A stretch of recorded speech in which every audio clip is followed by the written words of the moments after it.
Yo les gars, j'espère que ça va bien. Aujourd'hui je suis ravie de vous retrouver avec une vidéo crash test des dernières nouveautés maquillage que j'ai reçues. Certains produits ont beaucoup fait le buzz et certains produits m'ont beaucoup déçu. Vous allez découvrir ça puisque je vais vous spoiler. En fait j'ai déjà tourné cette vidéo sauf que c'était un fiasco total de A jusqu'à Z. Donc je me suis dit que c'était plus intéressant de la retourner et sans plus tarder je vous laisse avec le crash test. Tout d'abord je vais commencer par appliquer cette chose. Qu'est-ce que c'est? Eh bien c'est la base Professional de Benefit mais c'est une nouvelle version, une version plus lumineuse qui est là pour apporter de l'éclat à votre visage et pour minimiser toujours l'apparence des pores. Donc on va voir ce qu'elle donne, sachant que j'aime beaucoup la version classique. Voilà, j'en applique une bonne grosse noisette. Et je sais que ça vous stresse toujours parce que je n'applique pas de bandeau lorsque je me maquille. Et en fait je vais vous le dire, c'est juste que je me trouve affreuse avec un bandeau, je trouve que j'ai l'air tellement con. Donc je préfère mettre un peu de produit dans mes cheveux qu'avoir l'air con. Voilà, c'est un choix et le mien est fait. Alors en revanche je suis désolée parce que je pense que vous ne voyez aucune différence, moi non plus au retour écran, et c'est normal puisque cette base, j'allais dire ne sert à rien. Non, je suis un peu cruelle, mais dans tous les cas elle n'est pas excessivement lumineuse, je vois aucune différence en fait, vraiment. Par contre elle a un effet lissant puisque c'est une base de type siliconé où elle vient lisser la peau, minimiser l'apparence des pores, mais entre celle-ci et la Professional classique il n'y a aucune différence selon moi, donc un peu dommage. Après si vous cherchez une base qui est là pour lisser votre grain de peau, pourquoi pas. Maintenant je vais passer à l'application du fond de teint et pour ce faire je vais prendre celui-ci. Donc c'est celui de Marc Jacobs, c'est le dernier né, c'est le Shameless et je l'ai en teinte, si je ne dis pas de bêtises, Y110, donc c'est la teinte la plus claire. Et ce qui était assez intéressant avec ce fond de teint et ce qui est assez intéressant de toute manière avec les fonds de teint Marc Jacobs, c'est qu'en général il y a un grand choix de teintes et donc je vais l'appliquer avec une éponge. La dernière fois lors de mon premier tournage je l'avais appliqué avec un pinceau classique et c'était dégueulasse, c'était vraiment pas terrible. Donc là je me suis dit que pour sa deuxième chance à l'éponge ça serait sûrement mieux. Bah non en fait.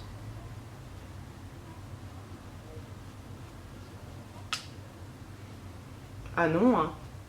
Eh bien je suis désolée, je comprends pas. En fait, je pense pas qu'à la caméra ça va être hyper probant. Déjà il faut en mettre une tonne. Et lorsque je le mets, il se dépose de façon non uniforme sur la peau. Bon, c'est pas dramatique non plus, mais très franchement, pour un fond de teint qui a quand même un certain coût d'une marque de luxe, je vous conseillerais de vous tourner vers un autre fond de teint, le Genius Gel je crois, bref je vous mettrai la référence en barre d'infos, celui-ci est top, très naturel et il vient vraiment sublimer votre peau.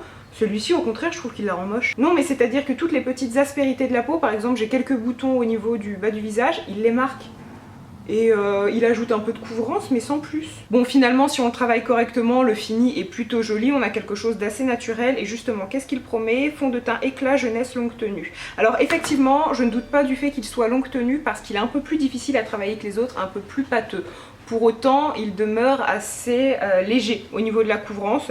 Est-ce qu'il rend le teint éclatant? Oui, pourquoi pas. Bon j'avoue que je le préfère maintenant à la première utilisation. Le résultat n'est pas vilain, mais pour moi c'est pas non plus le fond de teint du siècle. Il y en a d'autres de Marc Jacobs que je préfère. Maintenant que le teint est fait, je vais passer à l'application de l'anti-cerne et je prends le Fit Me de Maybelline. Ce n'est pas du tout un anti-cerne qui est récent, mais tout le monde en parle et tout le monde le dit magnifique et génial et tout ce que vous voulez. Donc je vais voir tout de suite ce qu'il donne. Alors je viens le travailler au Beauty Blender. Il est joli mais encore une fois, c'est pas l'anti-cerne du siècle. C'est drôle parce qu'en fait, j'ai un peu les mêmes réactions que lors de ma première vidéo. Le produit est pas mauvais, mais enfin, il n'y a pas de quoi se taper le cul par terre, quoi. Permettez l'expression. Je pense qu'on peut trouver des anti-cernes beaucoup plus couvrants. Je pense notamment à celui de Primark qui, pour moi, est génial. J'en ai encore parlé avec une amie hier. Il n'y a pas meilleur anti-cerne pour moi et il est moins cher encore que le Maybelline. Celui-ci fait pas mal son taf, mais je trouve qu'il est un peu difficile à travailler comme il a ce côté orangé. Bon, maintenant que l'anti-cerne est appliqué, je viens fixer le tout avec la poudre Fit Me de Maybelline que je n'ai jamais testée non plus et je sais qu'elle a très très bonne réputation. Donc je vais me munir d'un gros pinceau, sachant que c'est plutôt pratique parce qu'elle contient une houppette. Et ma foi, vous n'allez pas le voir à la caméra, mais elle est extrêmement jolie. Elle est très fine, elle me rappelle vraiment la poudre de By Terry qui est juste ici. La poudre libre de By Terry qui est tout à fait géniale mais qui coûte une blinde. Et je trouve que celle-ci a un effet assez similaire. C'est-à-dire que c'est une poudre qui ne va pas vous rajouter de couvrance, mais qui va venir un peu parfaire votre maquillage et surtout lui apporter un côté beaucoup plus lisse. Et sans donner un aspect trop poudré au teint. Bon, pour le moment, avec tous les produits que j'ai testés, de loin la poudre est le produit le plus convaincant. Et je vais passer au reste du teint. Je vais appliquer un petit peu de bronzer et du blush. Donc pour le bronzer, j'applique celui-ci. C'est le dernier bronzer en fait de la collection été de Clarins. Donc c'est une poudre de soleil et je l'aime beaucoup ce produit parce que chaque année ils sortent une édition limitée qui est plutôt jolie comme vous voyez. Ce que j'apprécie, c'est que c'est un produit qui est ni trop orangé ni trop clair, qui convient à une multitude de carnations si je puis dire, puisque vous avez ici une teinte un peu plus claire, un peu plus foncée et encore plus foncée. Et à chaque fois, chaque année, je l'aime beaucoup.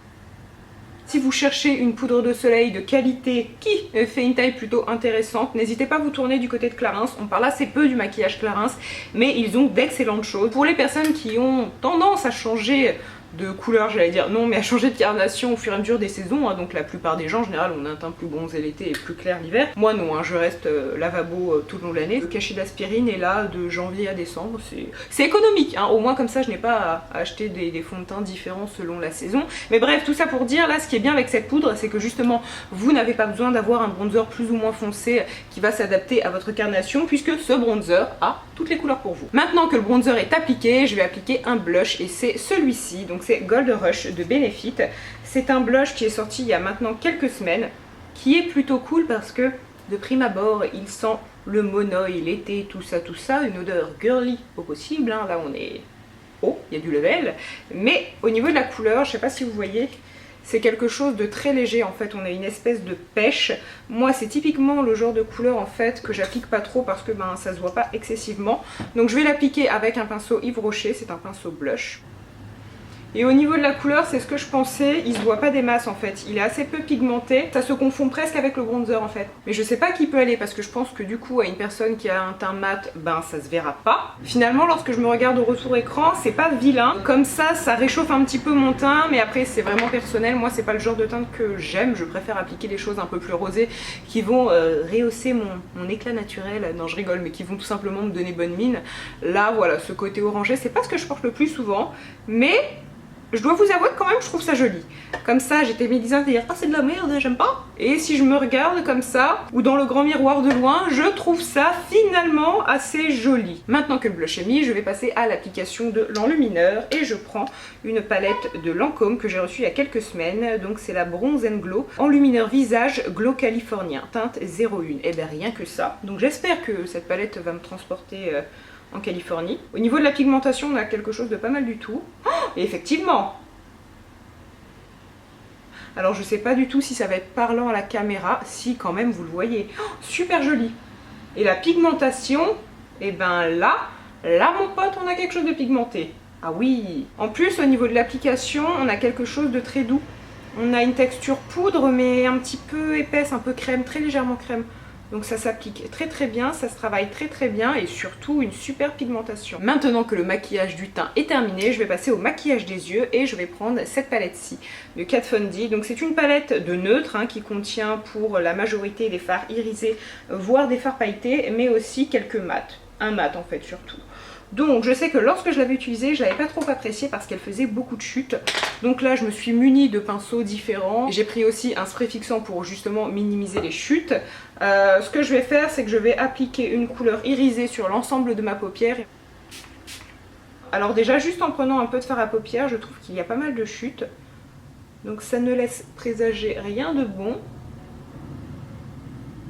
Faut vraiment travailler le fard en aplat comme ceci. Sinon c'est une catastrophe. Et en fait les fards s'émiettent.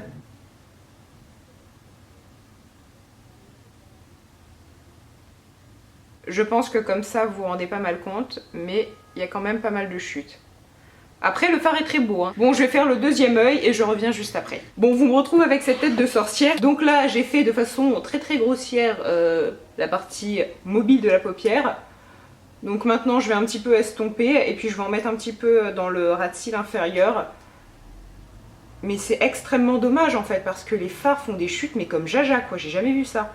Bon, j'exagère peut-être un peu, mais au niveau de la pigmentation, c'est dingue, les couleurs sont très jolies. Bon les gars, mon maquillage des yeux est presque terminé, je suis désolée, j'ai dû interrompre ma caméra parce que j'ai eu une manifestation de force ouvrière et il y avait trop de poète-poète et de bruit. Et comme vous voyez, là, bon, les chutes, je les ai retirées, il n'y a pas mort d'homme, mais si vous cherchez vraiment des fards sans chute, bon, ben, celle-ci, c'est pas la meilleure.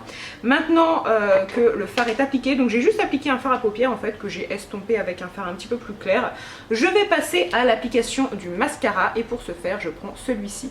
Donc c'est le dernier mascara de Benefit, le Bad Gal Bang. J'ai toujours du mal à dire son nom, je suis désolée, et là je vais vous spoiler parce que il est génial, il est fantastique. Je ne sais pas si ça va être extrêmement probant à la caméra parce que là j'ai quand même un maquillage relativement foncé, mais je peux vous assurer qu'il fait de très beaux cils. Application du mascara terminée, et pourquoi je l'aime? Et bien tout simplement parce que c'est un mascara qui va vraiment allonger vos cils, qui va les définir, qui va vous apporter du volume et surtout en fait qui va maintenir la courbure. Donc pour ça je le trouve tout à fait génial, et pour des cils qui comme moi en fait sont assez plats mais quand même assez longs, il est parfait. En revanche, si vous cherchez un mascara qui va vous apporter beaucoup de volume mais pas forcément de la longueur parce que vous avez déjà des cils très longs, ça ne sera peut-être pas le meilleur. Donc maintenant que le maquillage des yeux est fait, je vais passer au maquillage des lèvres, et pour ce faire en fait je vais appliquer un produit que j'ai depuis longtemps mais que je n'ai jamais appliqué.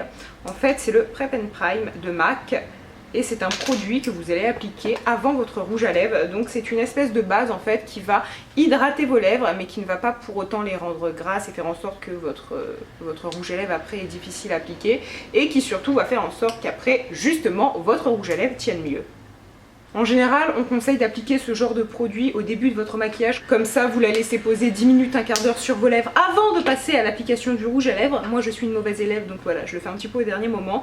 Et je vais appliquer un rouge à lèvres MAC qui me semble, ma foi, fantastique. Si Sheer, donc c'est un fini lustre. Alors jusqu'à présent je n'avais jamais testé de fini lustre et j'aime beaucoup parce qu'en fait ça s'applique super facilement.